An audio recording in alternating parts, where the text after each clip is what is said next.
어제 국민의힘 윤리위원회가 친한계 김종혁 전 최고위원에게 사실상 제명을 뜻하는 탈당 구원고 중징계를 내린 뒤에 친한계를 중심으로 거센 반발이 일고 있습니다.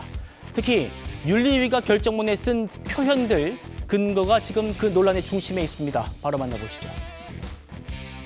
하나는 대표라는 것은 모든 구성원의 총합이다. 그래서 절대 훼손돼서는 안 된다. 뭐 이런 취지인 것 같아요. 이게 어떤 논리인지 모르겠고, 두 번째는 그 김종혁 전 최고위원에 대한 징계, 그러니까 개별 억제를 통해서 일반 억제가 됐으면 좋겠다라는 대목이 또 있더라고요. 그러면 이게 결국에는 당 지도부에 대해서는 절대 나쁜 소리 하면 안 되는 거고, 이거를 통해서 니네 다 입북하고 있어. 입틀막이라는 거잖아요. 이게 어떤 논리로 어떤 과정을 거쳐서 결정이 돼서 이렇게 됐는지 잘 모르겠어요. 이게 민주정당에서 있을 수 있는 일인가라는 생각이 들어서 저는 굉장히 좀 충격적으로 받았습니다. 지도부 주변에 있는 당직을 갖고 있는, 크건 작건 당직을 갖고 있는 사람들 입에서는 일종의 이렇게 쇄신에 대한 목소리를 내거나 아니면 뭐 한동훈 전 대표를 다소나마도 옹호하거나 이런 사람들을 오랑캐라고 표현하는 방송들이 있더라고요. 의원님 이렇게 인터뷰도 괜찮을까요? 그러면? 저도 그럼 징계 한번 볼게요. 박정화 의원 저 성품 저도 잘 압니다만 굉장히 세게 본인 따님 얘기한 것 같아요. 박정화 의원이 도저히 납득할 수 없다라고 밝힌 국민의힘 윤리위의 결정문 내용 바로 보겠습니다. 당대표는 단순한 자연인 인격체가 아니며 하나의 정당 기관이다. 당대표의 권한, 권위, 리더십은 정당의 청지기로서 그 당원 개개인의 자유의지의 총합으로부터 나온다. 당대표는 당원들의 자유의지의 총합으로부터 나온다. 이 표현이 지금 논란인 건데 한동훈 전 대표가요. 밤이 깊은 오늘 새벽 0시 13분에 SNS에 글을 썼습니다. 북한 수령론이다, 나치즘이다, 전체주의다, 사이비 민주주의다. 격앙된 표현까지 쓰면서 강력 반발하고 있어요. 구전열 변호사님 어떻게 보이십니까?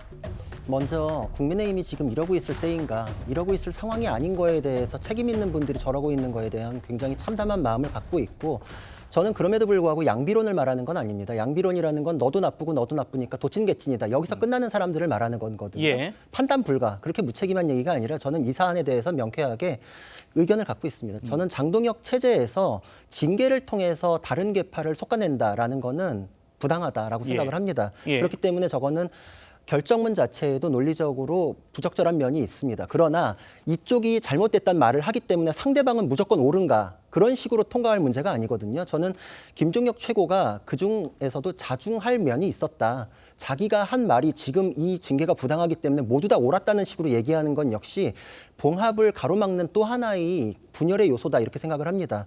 전 그래서 어떤 쪽에서도 보수 지지층을 한 명이라도 늘리는데 기여하지 못했다. 그런 점에서 양쪽 다 정치로 풀어야 될 타이밍을 놓친 거에 대해서는 잘못이 있으나, 그러나 이걸 여기까지 온 상태에서 징계를 통해서 탈당 권고를 할 수 있는가? 저는 그렇게 보진 않습니다. 그리고 저 논리 구성도 하나의 정당 기관, 그 징계의 사유를 만들어내기 위해서 굉장히 의미 부여를 하는 논리인데, 저게 마치 우리나라에 뭐 예전에 있었던 국가원수 모독죄나 뭐 국기에 대한 뭐 모욕죄, 이런 것들을 지금 따가지고 단지 그 물건이나 사람에 대한 것이 아니라 더 거대한 법익 훼손이 있다, 이런 식으로 지금 논리 구성을 한 건데, 사실 최근에 법에서는 그게 거의 다 폐지됐다거나 아니면은 통용되지 않고 사문화됐다거나 이런 식입니다. 심지어 미국에서는 그런 상징적인 거에 대한 것은 표현의 자유를 더 우위에 봐야 된다는 법리가 확립이 돼 있거든요. 그러니까 지금 윤리위에서는 이 사안이 징계의 수위를 최고조로 올릴 수 있는 정도까지 간다라는 논리 구성을 하고 싶었을 수 있으나 설득력이 없습니다. 그렇기 때문에 결국은 계파 싸움에 불과하다.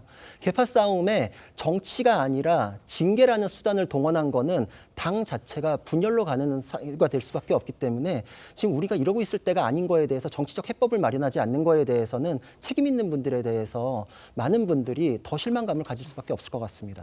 차 교수님.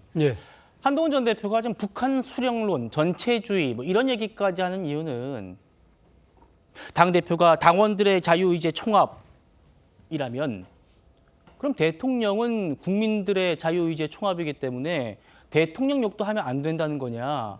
이렇게 지금 친한계에서는 얘기를 하는 것 같아요. 예, 뭐 논리적으로는 충분히 그러니까 지금 성립될 수 있는 이야기죠. 뭐 그런 측면에서 본다고 한다면 한동훈 대표를 비롯한 친한계 의원들이 반발하는 것은 뭐 상당히 저는 일리가 있다는 생각이 들고요. 아마 이를 지켜보는 상당수의 뭐 보수층뿐만 아니라 일반 국민들 입장에서도 고개를 좀 갸웃거리지 않을까라는 생각이 듭니다.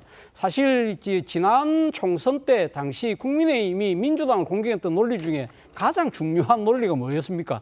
바로 이재명 일극주의였거든요. 이재명 사당화한다고 그렇게 난리를 쳤는데 사실은 지금 국민의힘 쪽에서 이야기하는 것은 그거보다 더한 거잖아요.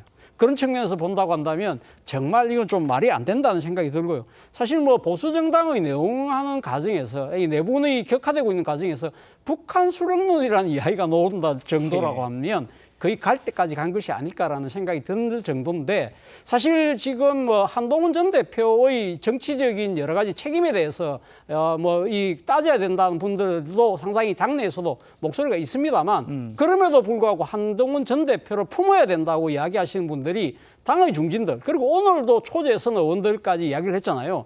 그러면 이 당의 중진과 초재선들의 이 자유의지는 그러면 다 그러면 이 지금 장동혁 대표의 의지 속에 다 포함돼서 그 사람들까지 다 같은 한 목소리를 내야 되느냐? 그런 목소리를 내지 않는 당의 중진과 초재선 의원들은 어떻게 할 거냐? 이런 자기 모순에 빠질 수밖에 없다는 것이죠.